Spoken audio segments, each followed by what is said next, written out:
Studies. My name is Ankur Patel, Director of Advancement for Hindu University of America, and we're glad to have you on for this open house on orientation to Hindu studies. Our president, Sri Kalyan Vishwanathan, is here going to take your questions, and I don't know if you have a presentation, if you want to make this more free-flowing and take questions from the participants. Kalyanji? Actually, there's very few people. Why don't we elevate everybody into a panelist? Yes, sir. You are a panelist, and you are a panelist, and you will have to accept the invitation to rejoin as a panelist. So I'm inviting everyone up. Please turn on your camera so we can see your wonderful face. If you want to put in the chat where you are in the world as we get everyone into the room, please do that. I'm in Los Angeles. It is hot out here today. Hopefully you're staying cool. There we go. Everyone should be joining. There we go, Kalyanji. As people come in, I'll invite them up. Okay. All right, great. Okay. So, welcome everybody. Namaste, and thank you for joining this open house. I wanted to, first of all, before we begin, invite Jati ji to say a few words because she was responsible for putting this together in some sense. So, Jati ji, how about you? And everybody, please turn on your camera so we can at least see each other, if you don't mind, yeah?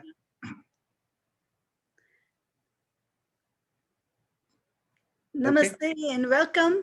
Welcome to this orientation on the orientation to Hindu studies. Open house, yeah. Open house, open house, yes.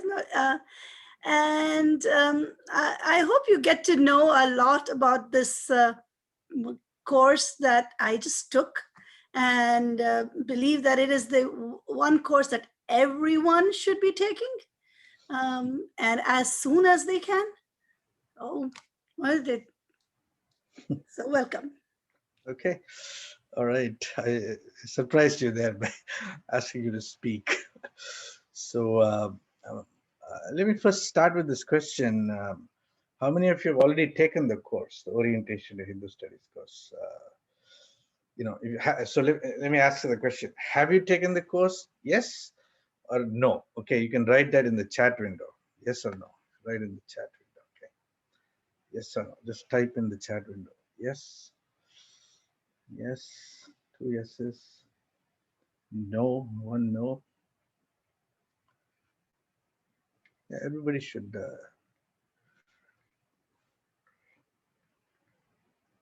ahead and answer the question.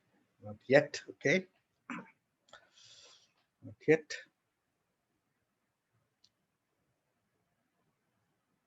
Okay. Okay. Good. All right, great. So I assume you're all joining here today because somebody invited you. Somebody said you should at least attend this open house, or let's say you're mildly curious about the course. Okay, mildly maybe, but you're not really sure. So I want to open the conversation by inviting any questions any of you have at the top of on the top of your mind about the university, about the course.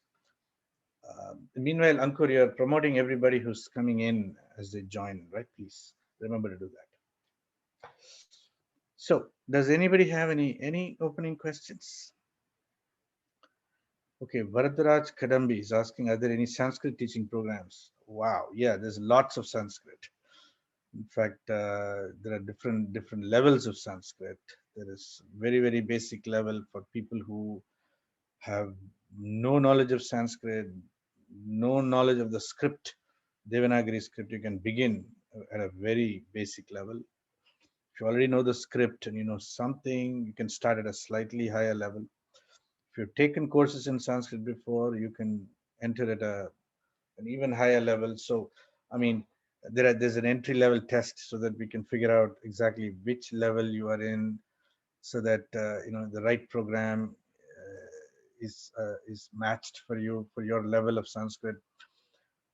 So we have something that's called the certificate program in Sanskrit proficiency, and the basic structure of that program is that it's got 8 quarters. 8 quarters is 2 years. 2 years of sustained study of Sanskrit, and what that will leave you with is an ability to read, comprehend, understand, speak in Sanskrit. Okay, and you can take a text which you've never seen before and actually make sense of that text. After the 2 year Sanskrit program, we also have a master's level Sanskrit, which is actually delivered in the Sanskrit language itself. So the entire master's program is taught in Sanskrit. So even to enter that program, you need to have a certain measure of proficiency in conversational Sanskrit. So once you have that, you can enter the master's program, and it's a fantastic journey after that. Getting deep into the grounds of Sanskrit, really. So all kinds of levels. So there is plenty of opportunity there. Okay, great. Any other question?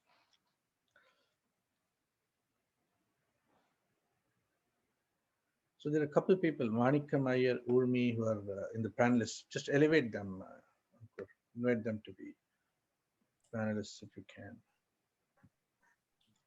They must accept. Okay, yeah.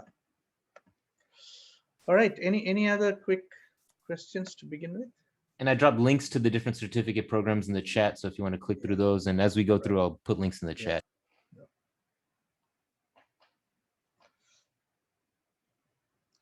Yeah, Subramaniam Ramamurthy, please. You have to unmute yourself, sir. Okay. Namaskaram all. On Akela is just away. On behalf of Akela, I'm just talking from Australia. Now, on our request, we have, we're really happy to see Prakash Mehta ji from Hindu Council of Australia joining us, Dr. Himanshu Pota joining us from Hindu Council, and Shubhra Vimalpat also joining on behalf of Hindu Council. So, and also quite a few of our friends, have joined just to know about the course. So I welcome all of them, and then I think they are looking towards this to look at this course, what they can they can see and how much they're going to get the benefits out of this, and the coverage. So Akela is away. On behalf of them, I'll welcome them. Wonderful. Thanks. Very good. Very good. Great. Thank you so much. Thank you. Yeah. Okay. So are there any other questions right off the bat? Otherwise, I'll share a little bit about the course, and maybe even invite one or two people who have already taken the course to share a little bit about the experience of the course. Okay. So any other questions? Okay, looks like there isn't. So I will share a little bit. Now, when you look at the arena of Hindu studies as a space, as a domain, one thing is very striking, that it doesn't really exist anywhere. It doesn't exist in India for the most part. It doesn't exist in the West. What you have is a few courses here and there. For example, in America, United States, where I live, we have programs in religious studies, programs in anthropology, programs in history, programs in sociology, and on, philosophy, and so on, where something will be covered about India and Hinduism, etc. But there is really no program in Hindu studies, which is to say, a systematic and rigorous exploration of Hindu studies. It doesn't exist. It is as though after independence in India, the leaders of the country decided that, engaging in Hindu studies would be a complete waste of everybody's time. So they made no space for it. So in some sense, we had to invent and create what is Hindu studies. What would it look like? What would we model it after? Do we have something to copy it from, or do we have to create it afresh? So we went through a process of invention and creation. So the orientation to Hindu studies course has sort of two broad intentions. One is to orient you meaning the student, prospective student, to the discipline of Hindu studies. And the other is to give you a sense of the orientation that we have as a university towards Hindu studies. So the word orientation is used in two different senses in that phrase, orientation to Hindu studies. So what do we consider Hindu studies today? Okay. One part clearly is diving deep into Hinduism. And as you know, Hinduism is an ocean, I mean, there are so many things in there. There's so much to study and learn. Where do you begin? Where do you end? What do you focus on? So that's one of the challenges with jumping into Hindu studies. The second is to understand how Hinduism has been studied by others. Okay, after all, for the last 200, 300 years, Hinduism has been studied extensively by the West. They have commented about it, they've written about it, they've said all kinds of things about Hinduism. And we haven't, as Hindus, really set about excavating or exploring what others have said about Hinduism or how they have studied Hinduism. So if you look at Hindu studies, there is that dimension, which is how others have studied, and whether it's accurate, whether it's off, for us to form a bit of a perspective, a view, an assessment, a review of how Hinduism has been depicted, how it has been represented, and how it has been studied. What are the methods that have been used? What is the framework that's been used? So we want to penetrate some of that. So that's another dimension of Hindu studies. Then there's a third dimension, which is the study of the West, the study of the world from a Hindu perspective. That is, a simpler way of saying it would be, how does the world look if we look at it with Hindu eyes? If we, for a moment, shed the eyes that we have acquired, which are largely Western eyes, if we let it go and look at the world through Hindu eyes, how would that world look really? Okay, so these are the sort of the three different perspectives that we are trying to integrate into what we call Hindu studies. And the orientation to Hindu studies course is like a gentle walk through the space of Hindu studies as we have articulated. Okay, and in the course, it lasts about 11 weeks, and what you'll find is every week you'll go through a couple of readings, maybe one or two short videos, some readings, about 30, anywhere from 30 pages, maybe 40 pages, 50 pages of reading every week. And what that does is the reading really grounds you. You start to appreciate the varied dimensions and perspectives involved in what could be constituted as Hindu studies today.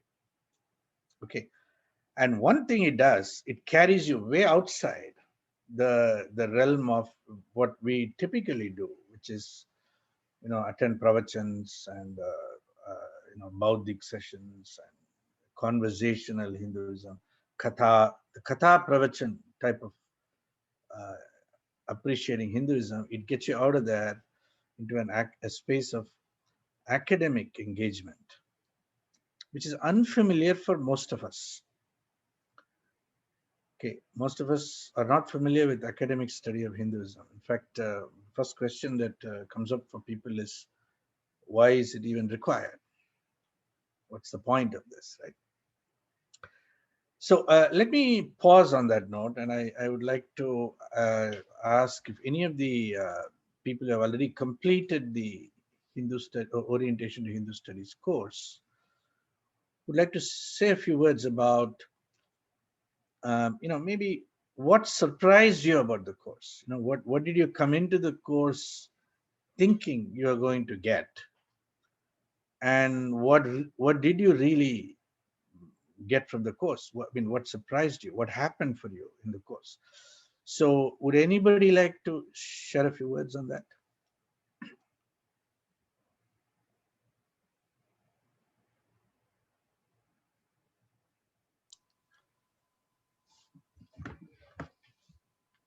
Well, I can say on behalf Please. how I attended. Yeah, please, please. Uh, Yeah. there were many topics which were really eye openers for me, because whatever be the reason, we did not get a formal education on the Hinduism, and the history what we read and all those things were completely distorted. So when I started this course, I was, to be honest, I was not sure exactly what I'm going to you know uh, view or what I'm going to read. But as soon as you open the topic of the inside and outsider concept, and how Western view, how we see you know Hindus versus non-Hindus, those how we view the different perspective, those things really open my eyes to see, okay, how do we really get into the basics of what's true Hinduism, how in a way how they have been explained by people which is not quite right, and we really didn't get the right picture from the very beginning. That's one thing which I really saw. That the second part is the colonizers, how they really changed the complete paradigm, and see how they taken us to a different path, this completely in a different direction, so that we also start questioning about caste system, about bright burning system, and so many things which we start questioning ourselves as to why. Sometimes we feel a bit shy about why some of these things are happening. But when you get the true picture of all those background information, you really start appreciating the real strength of the Hinduism and how we have been suppressed for so long. So that really, sometimes I felt really emotional from that point, and said, look, why didn't they know this before? At least I'll have more confidence to really talk about this. That was my impression. Okay. Okay. All right. Very good. Very good, Ramurthy. Thank you so much. Okay. Thank you. Uh, Anybody else? How about you, Jyoti ji? You've just been through the course. Well, see, as a person, I've been active in the California textbooks issue. So it was not that I did not know how people viewed us as in the West. I knew that they viewed us with a different lens than what I viewed myself. Uh, I knew the diversity of the Hindu religion, of the Hindu, not the Hindu religion, the Hindu way of life, Sanatana Dharma, or the different names that we called ourselves. But honestly, when I came to this class, it was like, no matter how much of an insider I felt I was always the outsider. I could see myself that no matter how much I knew about myself or about our way of life, I really didn't know. Um, I am supposed to be able to speak in Sanskritam, and I can, but I still don't. My knowledge isn't enough. I research stories, but I still don't know enough. So it was a complete different view that I saw us as, and it again the same words as Subramaniam ji will say. It made me emotional. Every class left me with this feeling of there is so much more that I have to know, so much more that I have to teach this world about what we are. Yeah, it's wonderful. Very good, Jyoti ji. Wonderful. All right. Great. Yeah. Namaskaram, Kalyanji. Yes. As Jyoti ji said rightly, insider and outsider, the word, the terminology I just learned during that course. But after the second week, I started crying. You know why we are crying? We were so rich in everything. We were so rich in money, and also we were so rich in knowledge. We have so much temples, astronomy, astrology, everything. But still, these people made us very poor, and we have been intimated. We feel very inferior in spite of we have so much richness in knowledge and everything. And the second thing, because, I said, SRE, we teach special religious education in Sydney. I'll also introduce all our, Sydney people here. We teach in the school, and now we teach 80 schools. We also teach high schools. So many children ask in many questions. And academically, I'm not able to answer. So I was just looking for the answer, how authentically with the, with the data and everything, with the reference, I need to answer. And also many children who are studying in Christian school here, and they come and see, and they say, the children ask me a lot of questions. Akila, auntie, you are teaching, what is the question? What is the answer? Because this is what we are studying in the, in their curriculum in the Christian school. And also now I'm also involved with the Hindu Council. I'll just introduce Prakashji, Dr. Prakashji and Dr. Himanshuji. We are doing the ACERT, and all the crap, what you said, the crap, that is what we have been learning for these many years. And the very sad thing is this was not challenged. I think California, Jyoti ji knows, you have challenged something, but in Australia, this was not challenged. The same old theory written by Western people, still in Tamil, we say Arachamavu, same thing we have been learning. And this was not challenged academically. So we know that we are very good. Just say we are very good in a Western thing, it's not enough. I learned through this course. I know I'm very good, but how do you prove? You need all these data, the references, and the references you have given from the Vedas and everything. The other thing I also learned how the Western people reduced our timing. That is a very eye-opening also for me. Like in Tamil, Tiruvalluvar is 2,500, 3,000 year old. But how this Caldwell, other people, they reduced his timing between 1,500. So they try to do this, even our Hindus, Saraswati civilization, our Veda, everything they want to reduce to 1,500 years, so that, the main thing is, we were not ancient, we were not there before, we were not that knowledgeable. So all these things, eye-opener, I learned so much, but most of the time I cried. And even I told my husband, it's good. I came to this course, because, and also, now I do a lot of namaskarams to our ancestors, in spite of all those atrocities, how we are still Hindus. So that always, after your course, I told my father, Appa, namaskarams to you. He said, well, all of a sudden, why namaskarams? Because so many atrocities, they went, poverty and everything, the knowledge has been stolen. In spite of that, they were Hindus. That's why Kalyanji, now we are talking here. So our namaskarams to our ancestors. But I really strongly believe everyone should do this course. Everyone in India, everyone should do this, so that, the mindset will change. We all will be pride. And then the future generation will get the right information, right knowledge. This is very, very, very important. I can't stress more than that. So that is the reason I requested Hindu Council also. I introduced now Dr. Prakash Mehta ji. He's our Sydney Hindu Council president. And Dr. Himanshu Pota ji, he's from Hindu Council. He's also educational division. And I want to introduce Dr. Subramaniam Vemulupaji. He is also a professor from Macquarie University, done many work before. He was also a president in VHP. And Dr. Varadaraj, you can show your hands. Please, in fact, I will ask everybody to turn on your cameras. Okay, please, kindly. Vijayendra, Dr. Varadaraj, namaskaram. They're also very much a part of, Viswa Hindu Parishad of Australia. And who else? Vijayendra ji is here. He's been, with VHP for more than now 15 years. He learned Veda from Ramaratanamji. Now he's also a Sanskritam teacher. So many, Srinivasanji, Ramaratanamji, you please introduce your student Srinivasanji. Such a dedicated student here. Sorry, we have the other people who join on our request is Rajagopalan. No, he's been again a devoted, person for a long time. He's been associated with most of the activities in Sydney. We have Srinivasan. Melapatam Srinivasan is something special because he has gone through the Sanskritam course from Sanskrit Bharati right through up to the top. He has done up to the Kovida, and he and his wife are champions of Sanskrit, I can say. I'm just looking forward to more help from him.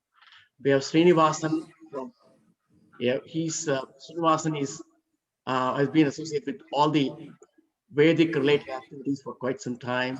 And we have, I don't know about Dr. Srikanth, I know he's friend of Varadaraj Kadambiji. I don't know who else is there. Raghav, can you please come up on video? Raghav, are you there? And Venkatrama Iyer, Manikam Iyer, can you please come? Manikam, yeah, Manikam is there. Venkatraman G is also. Venkat Iyer, Manikam Iyer, I can see. Yeah. So they're all looking forward to this course, Kalyan. I'm sure that you'll have a very interesting session into this. Okay. Looks like we have dedicated student. You'll have a dedicated student. We're a very strong Australian contingent today. That's great. Wonderful. So, I think sometimes I have found that people who are considering this course, they have this question. What am I going to learn that is new that I don't already know? As people who have been engaged with Sanatana Dharma for years and years and years, 20 years, 25 years, 30 years, and so on, it's quite legitimate to have that question. What am I going to learn that's new? After all, I've been studying on my own for so long. Okay. And, what I can say is we've conducted this course 7 times already. And every single time there are a few people who come into the course with that frame of mind, was a little bit skeptical about what am I going to learn in this course. In fact, the skeptical people are the ones who get profoundly transformed by the course. By the end of the course, they're the ones saying, "Oh my God, we got to do. Everybody should do this," and so on. So what am I saying really? I'm saying you'll be surprised at how much there is to learn, and what a shift in perspective the course creates as you go through it, even though you have already been engaged with Hindu Dharma for many years. Okay, so if you have that concern in your mind, I want to gently suggest to you that bring your skepticism into the course. It's fine. Bring your questions. Clearly, the course is not about making you cry, because some of the people are giving that impression. That's not it at all. But it does kind of touch you in a way, perhaps, that you've not allowed yourself to be touched in a long time. And so it's understandable if it's emotional. I have got students writing to me saying, "Kalyanji, yesterday's class was completely traumatic for me." Now, the thing is, we don't do anything. We just have a conversation. We just give you something to read. You read it, you come back, and we talk about it in the class. And inevitably, people go through lots of emotional spaces. Now, a little bit about this business of insider and outsider, okay? Even though the distinction is created right at the beginning of the course, we all carry a little bit of the outsider in ourselves. We have learned in our generation, we have learned to look at Hinduism through the eyes of an outsider to a lesser or greater extent. An outsider meaning somebody who has no commitment towards the Dharma. So even uncovering a little bit of that is quite dramatic, quite extraordinary, because, see, for one thing, talking about Hinduism in English rather than Sanskrit, that itself is a very big, very big deal. We have learned to translate everything, and translate poorly in most cases into English. We are trying to make sense of the Hindu worldview, the Hindu cosmology, using terms of reference that do not belong to the Hindu cosmology. They belong to a different cosmology. And what kind of complications that creates. So we'll touch on a lot of different things like this. And one more thing, during the course of the 11 weeks, you will meet at least 7 sessions. You'll have different faculty members attend and do a talk. You'll get to know some of the people involved with the university, some of the, very, very dedicated and committed faculty who have come together to form this university. You'll get a good sense of what we can do with this university, because as an online university, this can really reach the whole world. And it belongs to us, to all of us, what to do with it, how to develop it, and so on. So let me, Srikant is asking, I would like to hear about the course, a critical evaluation devoid of any emotions as a learner with pure academic interest. Yeah, so obviously, Srikantji, where are you? Yeah, so I suppose you want to hear from somebody who has already taken the course, right? Can you unmute yourself, please, kindly? Unmute yourself, yeah. Yeah, namaste. Yeah, namaste. So I couldn't fold my hands because I'm holding the phone in one hand. Okay. Yeah, so even from you or anyone, we're just a beginner, so I would like to hear so that we can start, spreading the same message so that it goes out as a, not associated with any emotion, religion, as a dharma, so that it's easier to spread the message. Yeah. Well, for one thing, right, at the outset, I want to tell you, the Hindu University of America is a religious university. Okay. Now, you can map this to Australia and New Zealand and so on. In the US, there are many, many religious theological schools of divinity. For example, if you go to Harvard University, there is a place there called Harvard Divinity School. If you go to Yale, there is a Yale Divinity School. If you go to Princeton, there's a Princeton Theological Seminary. In other words, the Harvard Law School, the Harvard Business School, the Harvard Medical School, they all share the same campus with the Harvard Divinity School. In other words, the study of the divine, of course, from a Christian standpoint, study of the Christian divine was given a space in the university campuses here in the West. They were not sort of deemed illegitimate, like it happened in India. More than that, the Harvard Divinity School came into existence first. The law school came later, the business school came later, the medical school came later.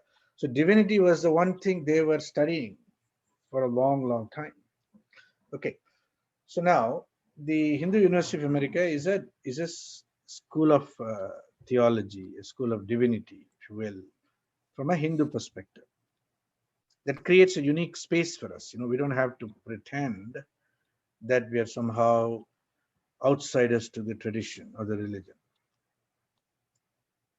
Okay, so the difference between the academic study of religion and the school of theology or school of divinity is that it's understood that in the school of divinity or the school of theology, you are a practitioner of that religion.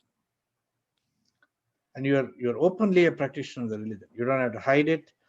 You don't have to pretend you're not a practitioner of the tradition.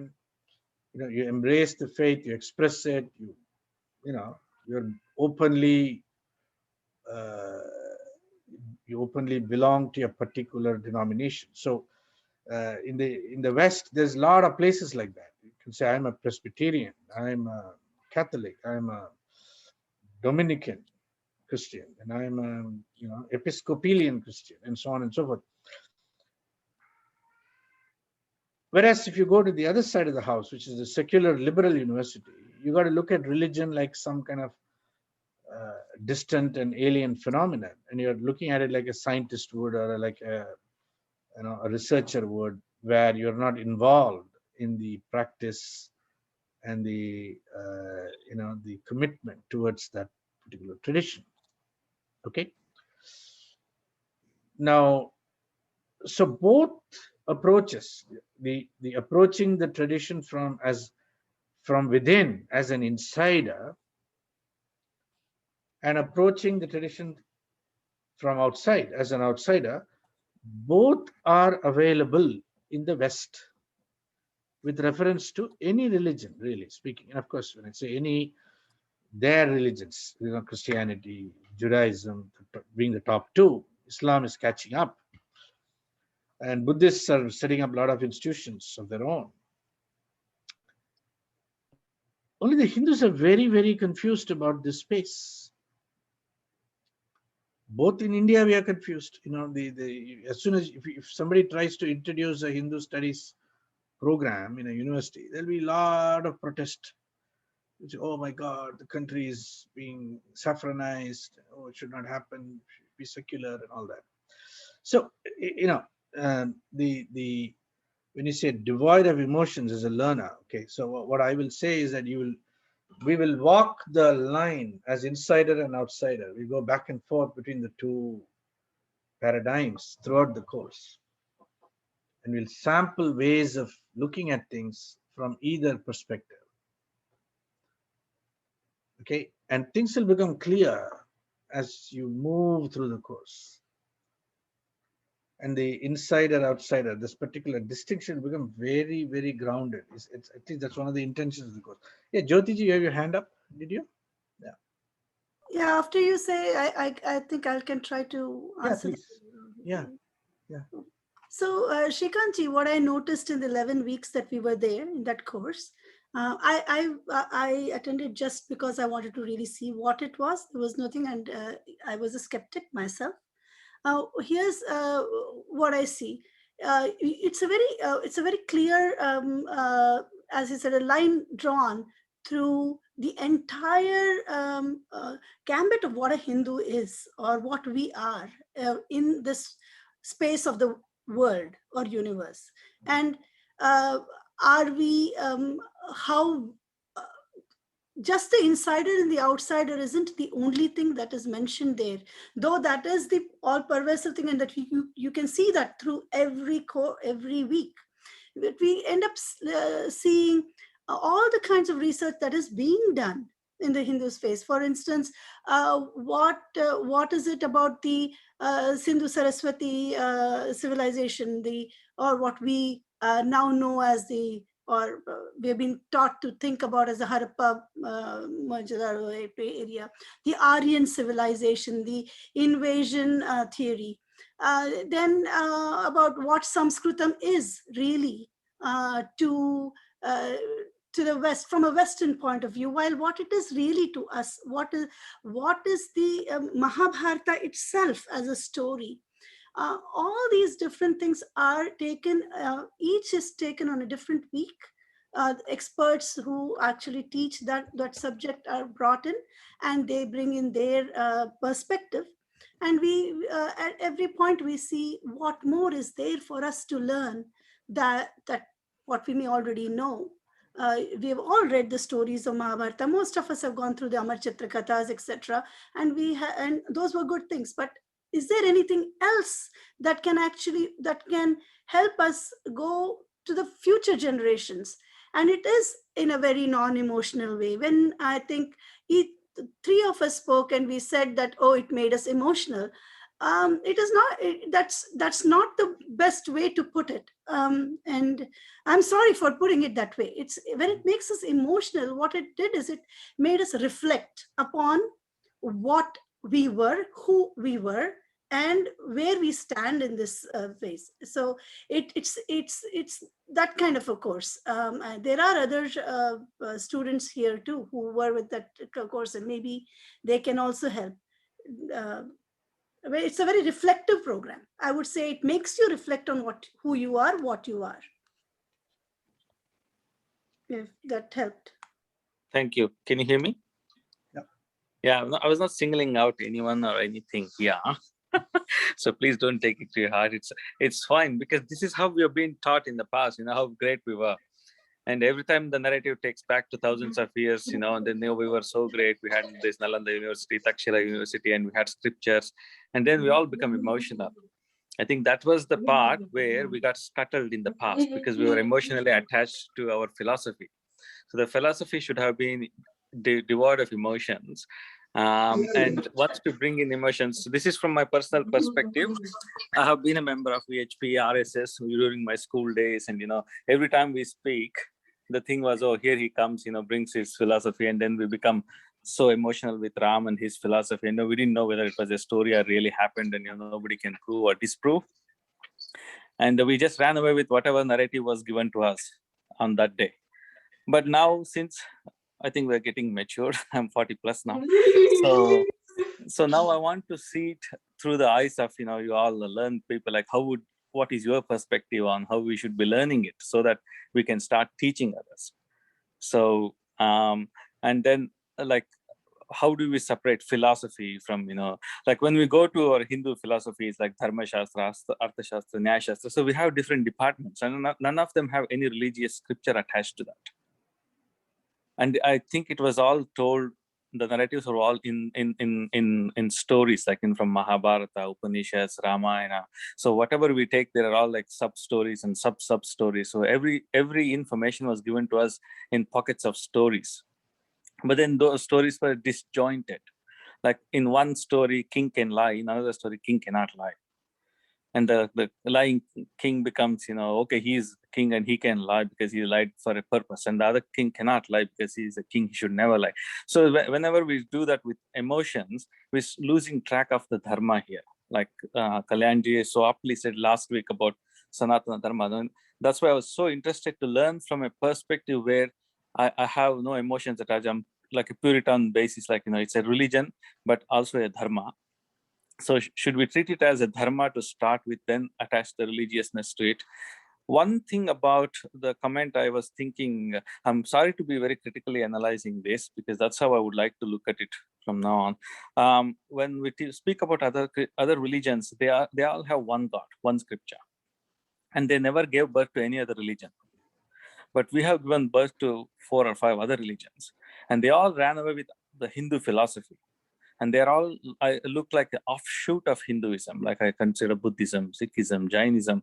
They're all offshoots of Hinduism. Like it's a mother tree is same. The roots are different.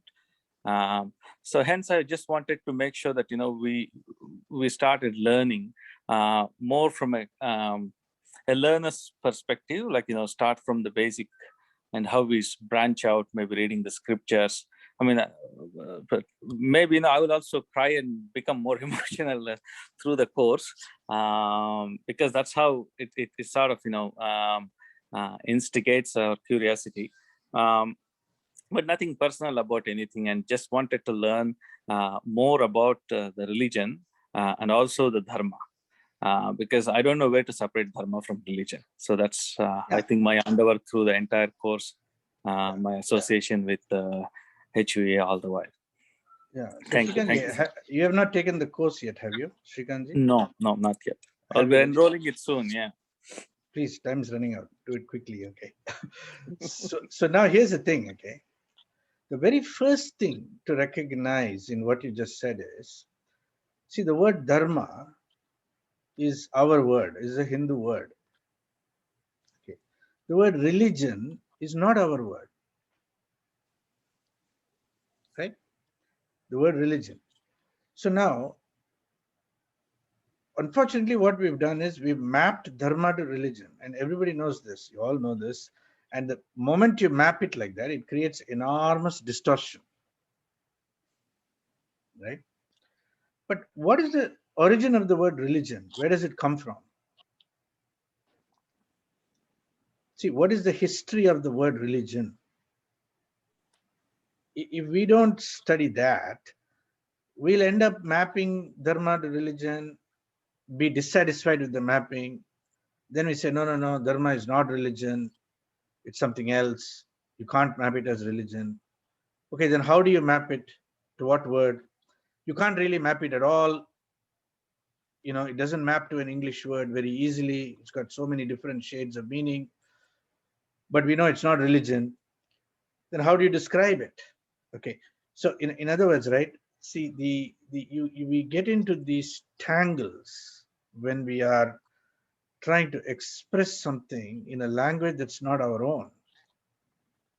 And how much ever we are good at English, okay, how much ever we become sophisticated in the use of the language, the English language, what we do not have is the history of the language itself and the enormous baggage that the language carries.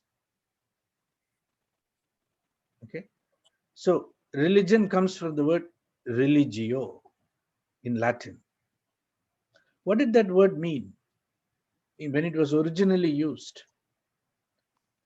in ancient Latin times, in Greek and Roman times? Religio meant what? And then what happened to that word? How did it get appropriated? Okay, so without some understanding of that, the difficulty of mapping religion and dharma versus religion, and constantly arguing, no, it's not religion, no, it is religion, it has shades of religion, but it's not quite religion, it's more than religion, it's much more than religion. And then of course we have a very favorite way of saying it, Sanatana Dharma is not a religion, it's a way of life. And that's terrible because that doesn't communicate anything either. A way of life means what? I mean, even I mean, Islam is a way of life. I mean, even a thief has got a way of life. What is a way of life? What does it mean? So, see, there is a problem with the way we use language, and there's a problem with the way we translate across from Sanskrit to English, and we don't understand fully the traps we fall into. See, Varna is not caste. Jati is not caste. Caste is not a Hindu word at all. You can find caste anywhere in our Shastras. You can dig all the Shastras. You'll never find the word caste anywhere. Somebody else put the word caste on us, and we are stuck with it. You see, so the mismatch in languages is only one of the preliminary problems with our situation right now. Our situation. What is our situation? Our situation is we have all studied English and we are approaching Sanskrit through English. We lost access to Sanskrit directly. Okay. And now we are trying to interpret Hinduism in the language of Christianity. Okay. And we are largely unaware of the enormous complexities involved in that. So when somebody accuses of being, casteist, we don't have the first clue about how to respond to that. In fact, the biggest challenge Hinduism faces today, Hindu people face today, is responding to the casual accusation that there's something flawed about us as a people because of the caste system. and that's being driven, relentlessly driven in the world, through the world media and through all the Western narratives. You get it from in every direction, right? Am I correct? Yeah. So, I yeah, yeah, Shikanji, go ahead. no. I'm listening. I said Yeah, I'm yeah, following you. yeah. So, so I think the yeah. So somebody's asking questions. The course about Sanskritam or Hindu Dharma? Thank you. Well, Thank you. yeah. So see, it is not. You're not going to learn Sanskritam in the course. That's for sure. There are other courses for that.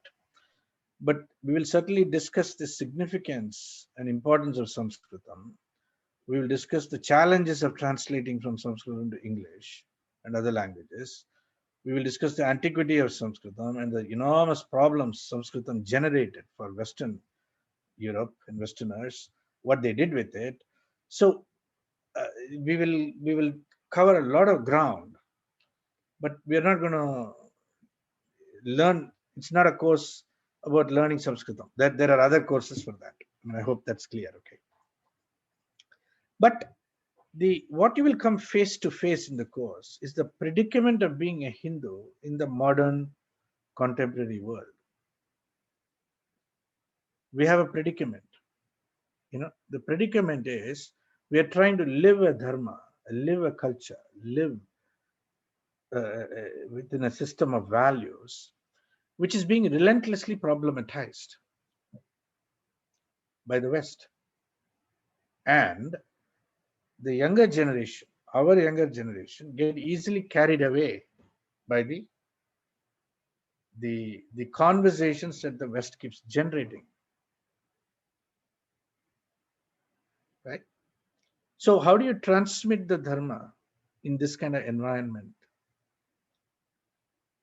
What is the specific kind of grounding that's required so that our understanding of Hinduism, Hindu Dharma, Sanatana Dharma, is not easily shaken by casual criticism, right? So these are the conversations. So there's a question here he's asking. So it is about introduction, lack of a better word, to Hindu Dharma. Well, no, it is orientation to Hindu studies. Okay, this is not an introduction to Hindu Dharma. It's not. If you think it is, you'll be disappointed. But that doesn't matter, because you'll be pleasantly surprised that it's not about an introduction to Hindu Dharma. It is about orientation to Hindu studies. What does that mean? Well, it poses a question: what does it mean to study Hindu Dharma today? What does it mean? What are the dimensions of study? What are the approaches of study? What are the methods of study? Who is studying it in what way? How should we approach it? What are the different areas of study? So it sort of begins to explore the landscape of Hindu studies as we want to envision it, so that you're left with a rather large menu of possibilities at the end of the course. If you want to go deep into Sanskrit, yeah, welcome. If you want to go deep into comparative religion or comparative study of cultures from a Hindu standpoint, very welcome. You can do that. Okay. If you want to get into studying the Western philosophy from a Hindu perspective, yeah, welcome. You can do that. If you want to look at things historically, you can do that. If you want to go into texts and take up some Hindu texts, there are millions and millions of Hindu texts, Sanskrit texts, that have not yet been translated, never been translated. It's waiting for somebody to translate it, take it seriously and translate it. You can pick up a text and translate it, write a commentary on it, put your stamp on it. Okay. So the range and scope of possibilities for what it is to study, to engage with Hindu Dharma today, that is what will be explored in the course. Now, if it deepens your understanding of Hindu Dharma along the way, wonderful, wonderful, really great. Okay. But more than anything else, I think it will deepen your curiosity and interest in the question: what is it to study Hindu Dharma in our time, in our contemporary times, in a world that is westernized, that is already westernized, that's already westernizing, in which Western ways of thinking and being and acting are dominant to the point where alternate ways of being are always being sidelined and are set aside into the margins. That's a challenge we will take up in the orientation to Hindu Studies course. Achara from Vichara. Okay. Yeah. Yeah. So Sanskrit, I mean, if you really want to go into Hindu studies, you have to get into Sanskrit at some point in time. Okay. It's impossible. Yeah, Prakash Mehta ji, you have your hand up. You have kindly Yeah, unmute yourself. Yeah. Namaste. It is good to understand this course, and it is I learned from Jati ji and Subramaniam ji, Akila ji when they have explained. So it's a very good course. We have done in this similar course in our own from Hindu Council. We thought that 2 years, 3 years back for 10-week course with different people. But we found one of the struggle is that we started with 44 people throughout Australia. And at the end of the course, only 14 people left, and all 14 were above 50 years of age. Yeah, right. Yeah. So my question is there that couple of questions. One is there that every week, how many hours this course is there? Number one.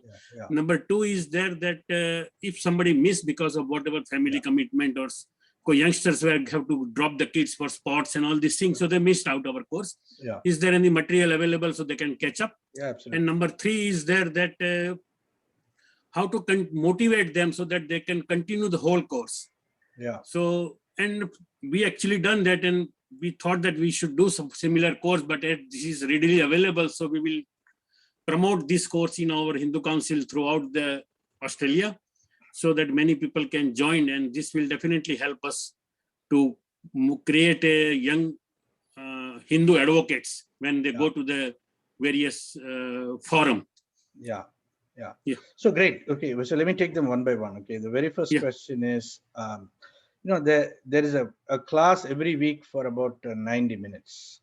90 minutes. Okay, 1.5 hours. It will involve about approximately 30 minutes of discussion time, much like we are having a discussion today. The timing is, it is scheduled, I believe, for Australia. It is scheduled at what time? It is about. Somebody help me here. I think it's 11:30 a.m. in the morning, if I'm right. 11:30 a.m. 11:30 a.m. Yeah. So on a Saturday morning. Yeah. On a Saturday morning, 11:30 a.m. on a Saturday morning to 1 p.m. on a Saturday morning on the east coast of Australia, right? Sydney time. Yeah.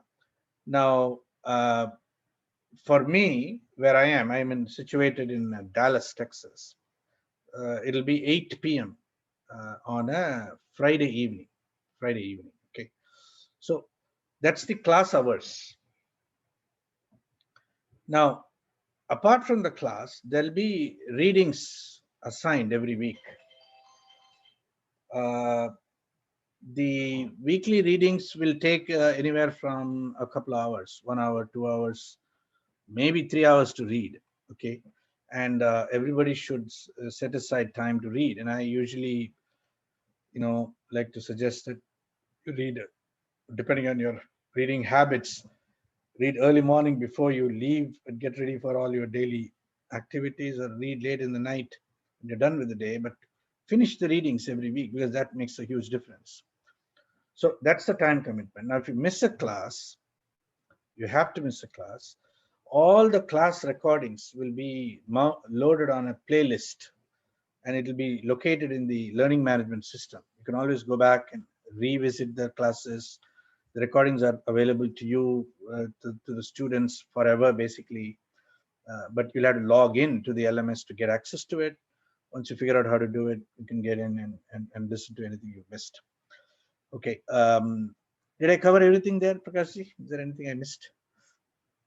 I think you covered everything. And is there any cost for that so that we can? Yeah. Yeah. The cost is $300 for the course. Yeah. Okay. $300 for the course. And one other question is there that do you run this kind of courses for other local languages like Gujarati, Kannada, Marathi, or No, not? not Only English. not right. Only English right now. Yeah, Right now, okay. only English. Yeah, that's correct. yeah. Yeah. Okay. Himanshuji, you have your hand up. Well, thank you very much for your discussion this morning. I just discovered that you, Kalyanji, and I have lived in the same place for 5 years, maybe different times. Yeah. I was in Pilani too. Oh, okay. But I was in the school, Birla Public School, not Birla at Public the School. BITS. Okay. All right. All right. Wonderful. So I have got a friend which common with Srinivasanji here. So he just said that you are from BITS. Yeah. So with some common friends in such a far distances, still we have got something common. Wonderful. Okay. Yeah, that's right. So Right. thank you. So I think Akilaji, thank you very much for organizing this session. My question was, are you training any faculty members in Australia, or are you looking at making things bit local for us? Yeah, I think, those are possibilities yet to emerge. Okay. Yet to emerge. Okay. We are just at the moment, we just are trying to get these courses to be more widely available. And, based on your community's unique aspirations and needs and so on, we can certainly think about imagine future possibilities. So it's TBD. I see that I have visited your website and all. You are quite solid in terms of faculty, in terms of what you are offering. It's a very, very solid offering. Yeah. And I don't know whether it will compete with the Divinity School of Harvard or not. But we can try. I mean, we can try. I think you're going in the right direction. That's so right. Very solid. Whatever I heard today, it's wonderful. And as you know, I mean, maybe I'm repeating the obvious. Every university has got for its foundation a research school. Right. See, if you are trying to set it in terms of the Western way of education, in West, research came first and teaching came later. That's the historical development of universities. Right. See, in Oxford and Cambridge, there were no students for years and years or maybe decades. And when the research people needed students, they opened undergraduate teaching. So it's in the West, it is an inverted model. And I just wonder whether you are thinking of starting research courses, because that's where I think we miss a lot, that there are a lot of talented people. See, we are going to have a conference in 2 months' time in Australia, Hindu conference, and we got 60 abstracts. And some of them, 20 of them will make it to an international conference. So what I'm saying in Australia, you have got 20 people like you and me, and that's what all I know. I don't know quite a few very eminent people on the screen here. I didn't even approach them because I don't know them. So the people would know, and 20 of them are ready to enter into a research program. So that is something, I mean, you are very solid. I've seen you, everything you do is very solid. I can't tell you what else to do, but it is just my way of thinking that in the West, research started first and undergraduate education came later. Yeah. So, see, just one small thing about that, Himanshuji. See, if you look at the history of Oxford, right, as a university, when Oxford was started back in 1050, 1100 AD, okay, around that time, it was a pure biblical school. All it taught was only the Bible. Okay. The transformation of the Western University into a research university happened primarily in Germany. Primarily. And the German university model then got replicated all over the world. And what we have today, what you're talking about, in terms of the research university is a conception that originated in 18th century, 19th century in Germany. Okay, and all of these universities became big research universities. Now,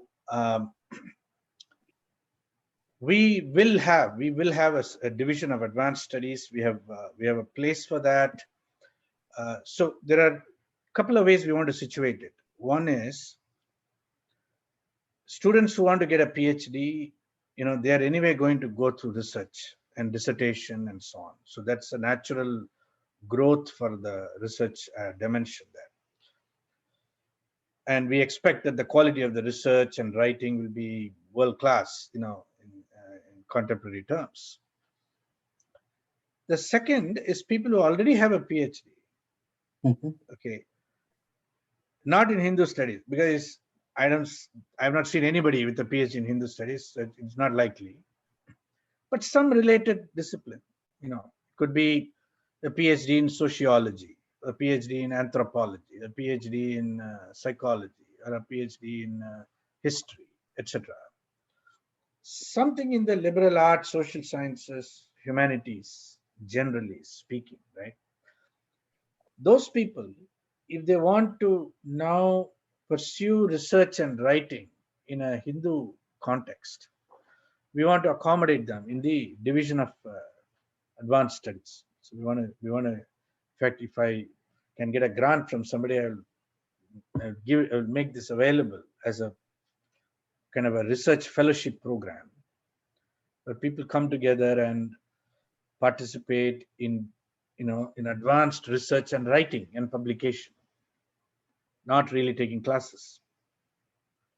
But at the same time, if somebody has a PhD in electrical engineering, a PhD in nuclear physics or something, while they may want to do research on Hinduism, I think they should take a few classes too, because some grounding would be appropriate. So, how to fill gaps, how to elevate people into research dimensions, research spaces, how to develop a publication capability, how to get into writing, how to elevate our writing skills. Okay, a lot of us people, we write, but we don't really write in academically rigorous with rigorous standards. So we need to get into those spaces in order to participate in the public square, so to speak. Yeah. So, we want to launch a Center for Writing Excellence. We want to launch a coaching service, a counseling service, just for writing, emerging writers. We want to do a certificate program in writing in Hindu contexts, which prepares people not to write academic quality papers, but just good quality blogs and articles. So well reasoned, well articulated. We need a space like that. Okay, so all of these are possible, and we are interested in developing all of that. Okay, thank you very much. Yeah, you're welcome. Let me take one crack at this question. There is a question here. Can you give us an example of how caste system, as we know, is different from Varna and Jati? Okay, yeah, good. So I think I'll give you just in one sentence. I'll tell you. See, the word caste is overloaded with the idea of privilege, prestige, and discrimination and oppression. Okay, the word Varna is overloaded with the idea of dharma. Varna and Jati are loaded with the sense of dharma. Caste is overloaded with the sense of privilege and prestige, discrimination and oppression. Nowhere in our text you will find Varna means discriminate against people, oppress other people, demand what you are privileged, and so on. So by shifting the word, the word carries a certain baggage in a subtle way. Okay, and the baggage that the word caste carries is not Indian, is not Hindu, because it's not, nowhere you will find that baggage. within the Hindu world. But it got created as the appropriate representation for Varna and Jati. So it collapsed to two very distinct categories, Varna and Jati, into a single distinction called caste. So profound distortion. How do you unravel this? How do you uncollapse this massive collapse in paradigms? Okay, that's my last word on it for today. Okay, so there's a lot more to discuss on these topics. I think you know, I would like to end today by first of all thanking you all for participating, for attending today's session. I deeply appreciate your interest, and I want to encourage you to consider taking this course. Register as quickly as you can. You know, for the person who took the Hinduism course in Harvard and was deeply disappointed, you know, you'll be totally surprised, pleasantly surprised, and this course will leave you really elevated and inspired. Okay, it may be cathartic for some time, but the other side of the catharsis is tremendous inspiration and tremendous excitement about what is really possible. So it's a totally different course. Harvard cannot even compare with all this, because what they are doing is something. So they are just denigrating Hinduism in the name of Hindu studies. So it's not even close. Okay. So is there anyone who did that here? Yeah, somebody had just wrote Jag. What's his name? I took the course about 1.5 years ago. It's on the web, and we were about, I think, 30 students, but very disappointing. Yeah. Jati, come to this course, okay? You know, Harvard. I mean, anyways, let's chat about Harvard, then it's better. Okay, if there are no other questions, let me see, there's one more message, couple more messages here. Registered for summer, okay, wonderful. So please, I look forward to seeing you all in the course. Join us, let's have a very good ride. I mean, you don't have anything to lose, and I think you'll be surprised, moved, you'll be deeply impacted by the course, and then on the other side, there'll be completely new possibilities for what to do. You know, and we need to have one big international major university that really expresses the Hindu perspective confidently and clearly on the world stage. And I hope that this university grows into that. And there's no reason why it cannot have campuses around the world and all of that. So I think the potential and possibility is really immense if we all take it seriously and come together to create something. With that, I'll say namaskar, everybody. Thank you. Namaskar. I'll just say thank you to Ankur Bhai. It's always a joy to receive emails from you and receive all your communication. Thank you. Very professional. Very nicely done everything. Wonderful. Appreciate Okay, that. congratulations and all the best. Thank you. Namaskar, everybody. Thank you. Okay, namaskar. Thank you. Namaskar.